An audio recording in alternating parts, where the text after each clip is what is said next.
Hello, everyone. Welcome to STEM class. This is our last lesson on reading for information, finding credible news on the internet.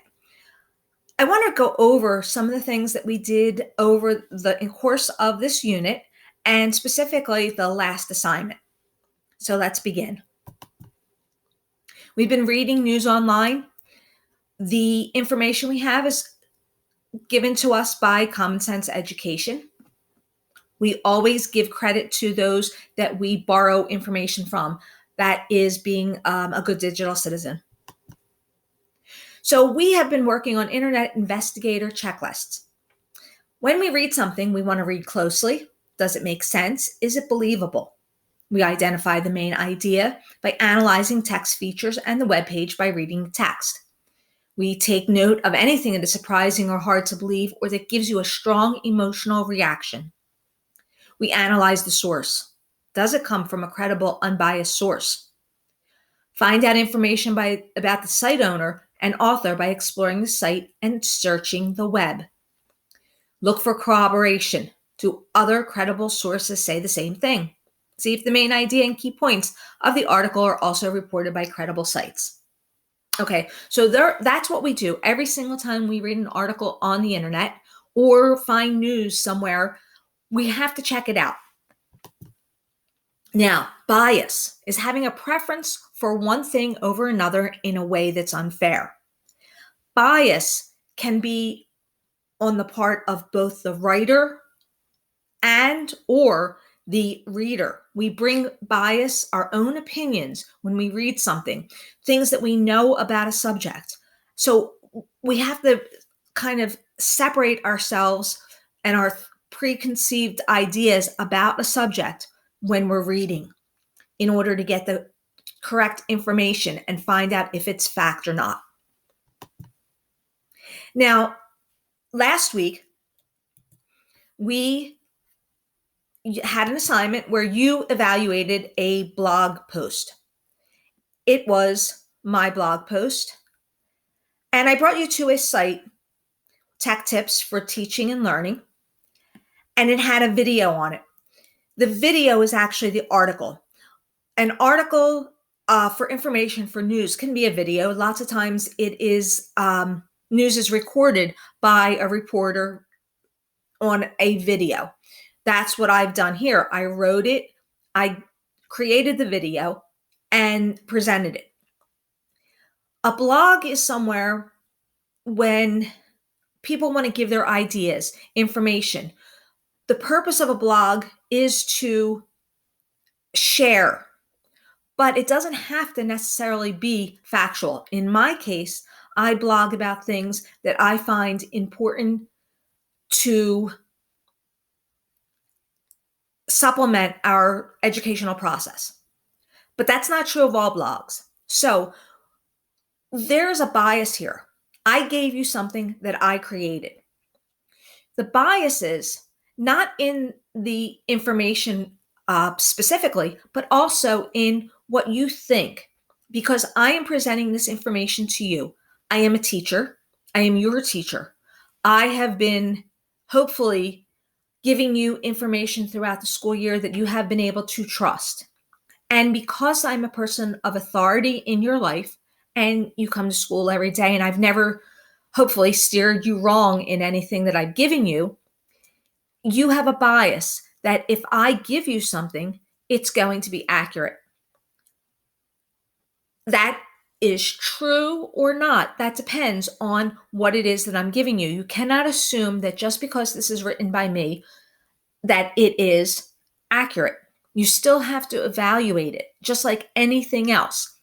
The problem is that when you know the person that's writing it, you have that bias and you're going to agree with it more if you trust that person, if you look up to that person, or if you're friends with that person. So we have to be very, very careful when we're reading, especially if we know the people involved. If you don't like me and I'm a teacher that you think is mean or something like that, then that's again going to bias your opinion of the information I present. So let's look at this objectively. So the website has lots of information. This is on the blog page. Let's look at more. Let's go to home. So we'll look about home. And it looks like it's a legitimate site. It has information. It was last updated. Let's see, does it tell us now? There it is. So it was just updated a few minutes ago. So obviously I keep it up to date. I try to keep it up to date as possible. It tells me a little bit. It says, welcome to Tech Tips for Teaching and Learning website and blog. This is a resource for tech integration in all content areas. The resources are provided are compatible devices. So it's part of the Swedesboro-Woolwich School District's curriculum. That is part of the attributes of this site. So it's tending to be credible because it's backed up by a school. Let's look now at about. This gives you a little bit of information about me. It says, I originally created Tech Tips and Learning to share ideas for technology integration with other teachers in Swedesboro-Woolwich School District. As a technology STEM teacher, I love to research and try new tools.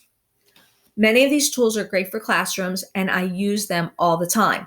Now, that's where I'm saying these are tools that I use, that I like. That is a little bit of a bias because there might be better tools out there.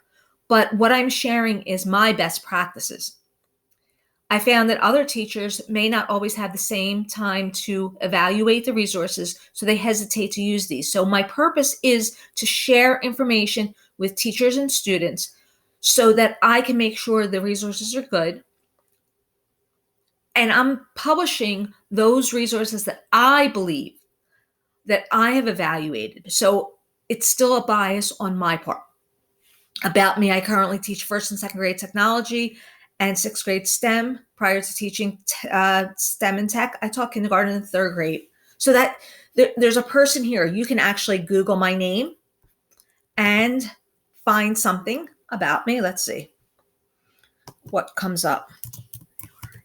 SOHN. I am not the graphic design studio, but here's Maria Sohn. Welcome. And it'll take you to my website page on the school district's website. So you know that I am actually connected to a legitimate school. So I have credibility in that manner. I have a backing of a school. So it looks like the site itself and the person writing it is